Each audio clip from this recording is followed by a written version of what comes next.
Good afternoon, ladies and gentlemen. My name is Vinesh Singh, and I come from the retail background. So in my presentation, even though the topic of this afternoon is about logistics and cost, I will give you a broad overview of how we see the business evolving and what are the challenges we face. I will make my presentation in two parts. I promise to keep it within the allotted time, make it as interesting as possible. The first part is the retail part. Of course, all of you are in touch with retail. All of us have experienced retail. It is something which is undergoing a huge evolution at the moment. India is on the cusp of becoming one of the largest markets in the world. So it's very, very challenging times for us. So I'll take you through that. But the most important thing is change. Every 6 months, we have something new to demonstrate, something new to showcase, something new to experience. It is such exciting times. A lot of challenges, tremendous amount of risk. But the way we look at it is that there are huge opportunities for us to succeed. And this is something which is happening right across the nation. Now, stepping back a bit to understand what are the major changes that are happening and why do we need to be focused on ensuring that we make the best out of it. How do we optimize? How do we maximize the given resources? The business environment are changing. Basically, there is a shift in the global economic powers compared to even 10, 15, 20 years back, not so long back when I started my career. The economic powers were concentrated in few hands. They were concentrated in few regions, few countries of the world. It's no longer the same. It is more evenly spread out. It is spreading, it is getting more and more uniform right across the world. This is an opportunity. While some see this as a threat, it's a great opportunity for the rest. Technology. I mean, I can't speak enough about how technology is beginning to affect every single individual, not only in this room, but every single person who uses even a small little thing called a mobile phone. How much it has changed in the last 4 or 5 years, it is absolutely astounding. And in the business that we do, the technologies that we use, there is enormous impact. Demographics and social changes. Earlier, there was a mention about Generation Y and Generation Z. Like the gentleman mentioned that he is expecting the alphabets to go beyond 26. Yes, absolutely true. And it is changing every single year. Earlier, the generation gap used to be 10 to 12 years. Today, a generation gap is 3 years. You know, people who are 15 years old, they consider someone who is 18 or 19 of another generation. When I was growing up, and I'm 50 plus, when I was growing up, a generation meant my children. That's no longer the case. The world is changing so fast that what appeals to a 20-year-old does not appeal to a 17-year-old. He wants to do something else. And a 17-year-old is called old by somebody who's just stepping into his teens, only because they have access to information. Climate change, resource scarcity, everybody is getting extremely conscious about how we need to preserve our resources. Mr. Bali made a mention about ensuring that we use our resources in the smartest possible manner to leave something behind for the future generations. Yes, that is a big challenge. Climate change is a big challenge. All of us will face it. These are things that affect every single one of us, irrespective of whether you come from the automotive industry or you come from the apparel industry or you come from the software industry. These are things which are touching every single one of us. And of course, one of the biggest challenges that we face is something called urbanization. More and more of the population right across the world are moving into cities which are becoming overcrowded. Only the challenges. We see huge opportunities here. There was a mention about a new abbreviation used in the 21st century called VUCA. Absolutely true. The world is getting, the business environment is getting more and more volatile, is getting more and more uncertain, it's getting extremely complex and ambiguous. When we hire people today, we do not look at what qualification they bring in. We do not look at what experience they bring in. We look at how good their skills are in dealing with ambiguous situations. That is the order of the day. Anything can be taught, but what we cannot teach, particularly in our industry, is how to deal with ambiguity, because it changes every single month. That is the prime requirement that we have when we build a team. Nothing to do with what you did even as close to as 2 years back. It can be taught in 2 hours, not a problem. Information is available at a click of a button. But the ability to deal with an ambiguous situation is something which makes the difference between a winner and a loser. Technology. Of all the things that I mentioned, technology is something which is touching every one of us. The best example I can give you is of the way we communicate, the way we entertain, the way we educate, the way we do our banking, the way we book our tickets. Everything is now in our palm. This is not the end. This is only the beginning. It is happening so fast, and more of the smart devices are just knocking on the doors. We are working on technologies where, as you walk down from this end of the hall to the other end of the hall, you will get messages based on your profile, what day of the week it is, what time of the day it is, and what your recent experiences have been. That is the level to which technology is being made. And the best part is, this technology is universal. It is something which is touching everybody. And more so, available off the shelf. It is not something which would take years and decades before people would be able to reach it. Before it is introduced, within 2 months, within 4 months, it is available in a better form by the number 2 and the number 3s in the world. That is the rate at which technology is changing, whether it is in the automobile industry, whether it is in the retail industry, whether it is in the clothing industry, the home industry. All of that, I can go on this. And a large part of the technology is available free. It comes free. The rules of the game is changing. It's no longer a model that we all grew up understanding, that you need to have a revenue and then you will subtract a cost from it and decide on a surplus. No way. People are doing it in the reverse order. They are saying, we will offer you something which is going to be so cheap for you to use that it'll become a habit. You will use it to such an extent, you will make my base so large that I will leverage it into something else which will give me revenue, not what you and I see happening. Smart devices. I mentioned about a phone. Days not far when we'll have smart homes. We already have smart cars.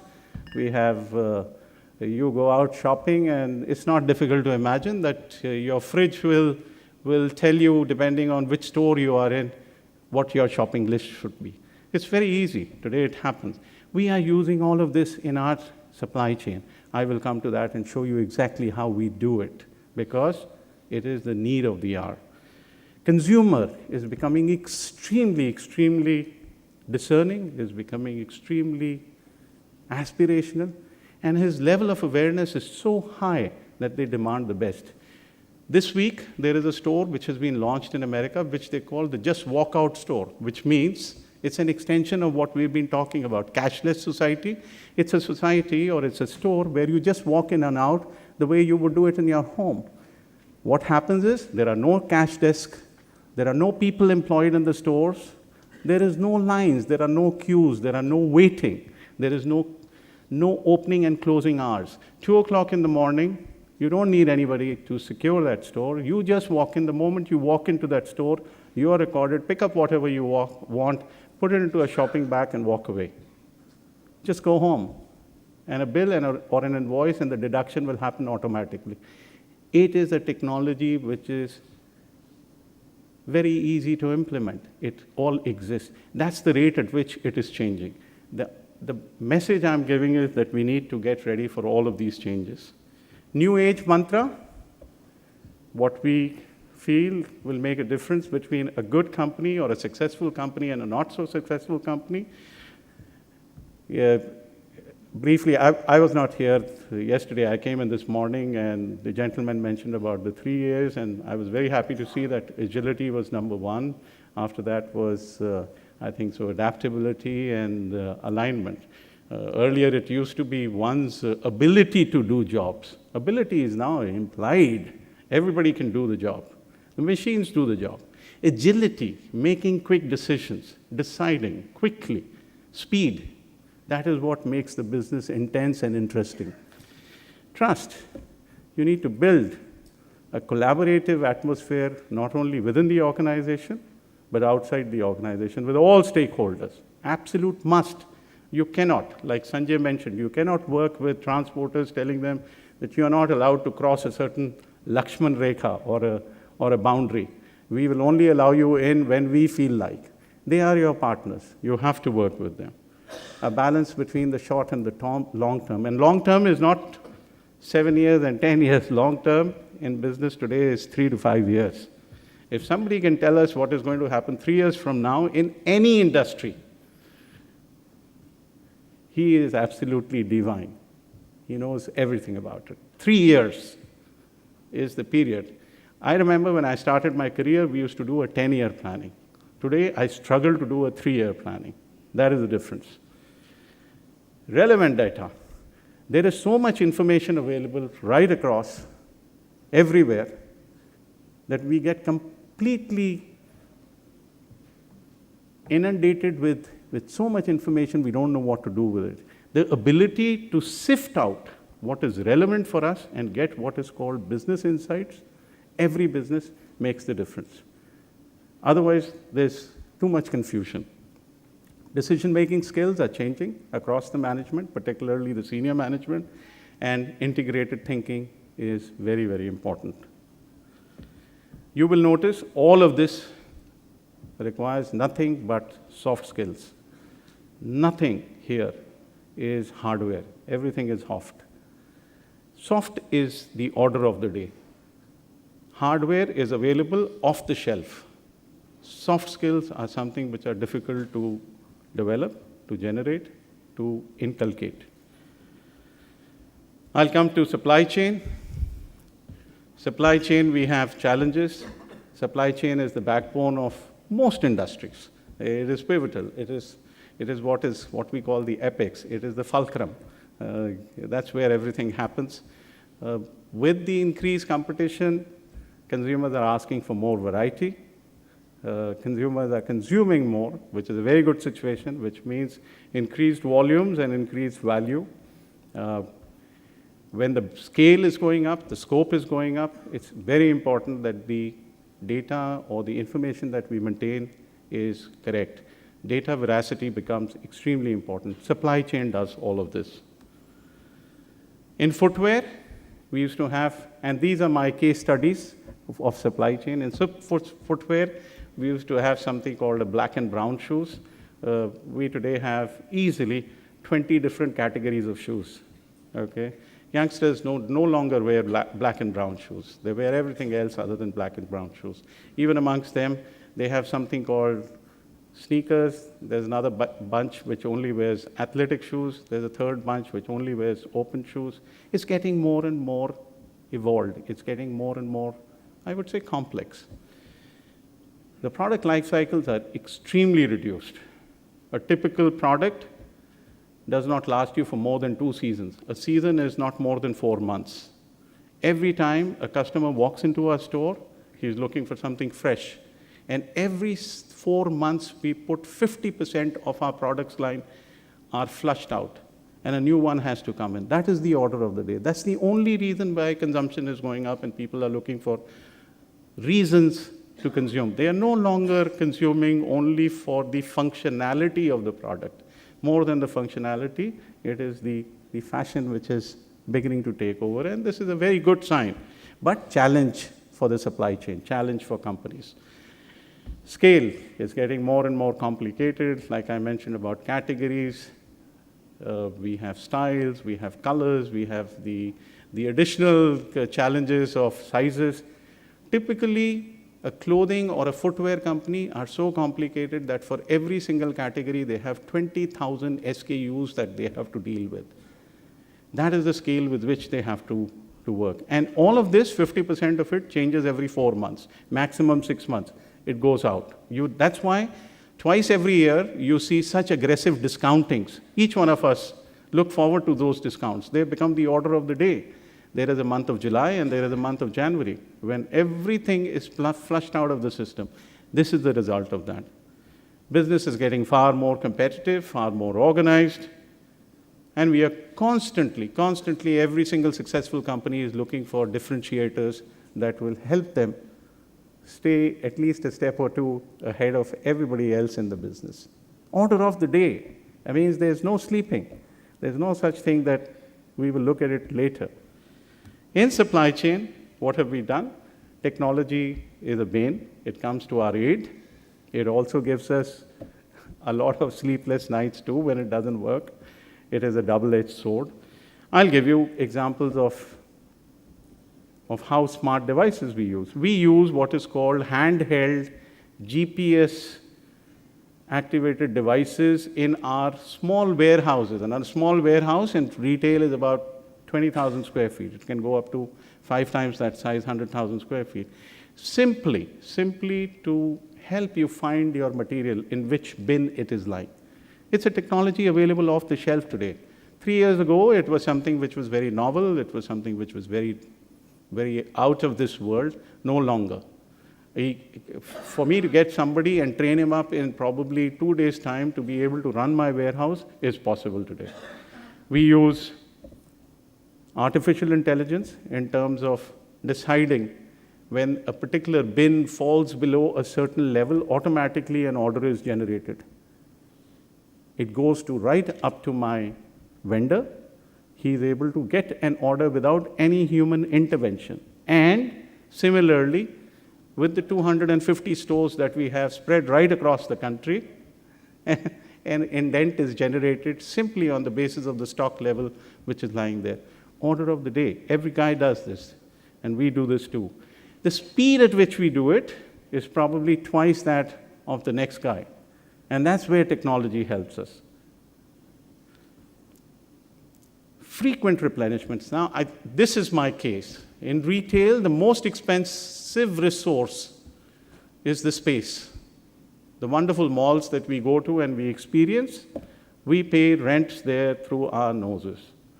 A typical store over there, majority of the malls, particularly a successful mall. A successful mall, the definition of a successful mall is that all the retailers are bleeding. That is it, because they charge you such rents. The only way to deal with it is to ensure that you use every inch of space available there. We have metrics which measure revenue per square foot per hour. That how much did we do between 7 and 8 in the evening from 1 square feet of space in a particular mall in a particular city. That's the level of detailing that you need to go to. So in an apparel or a footwear store area, that's where all the different sizes and colors, one piece is displayed in front and the rest is at the back. Now what we did was, we said that we will not waste this space. This is the most expensive space. We typically in a mall give something like 250 rupees a square feet per month as rent, whereas the warehousing space is anywhere in the range of 25 to probably at the most 35 rupees per month per square foot. That is 10 times cheaper. So what we said was that we will cut back 10% of the space in our stores. On a 1,000 square feet store, you have additional 100 square feet available to display and interact and connect with the customer. What this involved was that we would, instead of making 1 replenishment to the store every week, we started to make 3 replenishments every week, so that the sizes, the colors, the styles are always available when the customer comes in. Because the replenishments were better, we got very good customer feedback because the customer walkouts also dropped from 10%, a typical customer walkouts for want of size or color is about 10%. It has dropped to 7% in our case. So we got a 3% improvement there. And the best advantage that we got in this particular case was, since we were aggregating our inventory upstream, we were keeping it as far back in the supply chain as possible and only pushing it in the direction where it was required. It brought about a working capital improvement. We were in retail, we typically hold an inventory of about 6 months. That's the rule of thumb. We were able to bring it down by a month to 5 months. So we got 3 advantages. Our working capital cycle came down from 6 months to 5 months, better customer service, and of course, the expensive space in the front end we saved.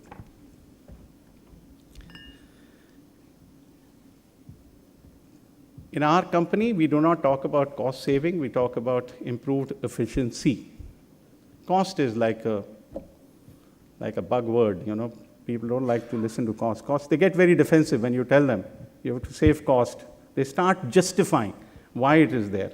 So instead of taking that approach, we tell them, with the same cost, either increase your revenue or improve your efficiency. That's the way we approach it. We incentivize groups to increase their learnings. Every 6 months, somebody or the other has to come back and tell us what is it that they have done in order to upgrade their professional skills. We give them incentives. We tell them, we will pay for it, and we will give you the holiday. Go and do it. Because we know in the long run, that's the only way we will be able to survive. Not by shrinking the size of the carton, or not by switching off the bulb, or not by ensuring we work half an hour less. So we talk about increasing efficiency, not about reducing cost. We weed out, and every single guy is given a reward if he can identify an activity which does not add value.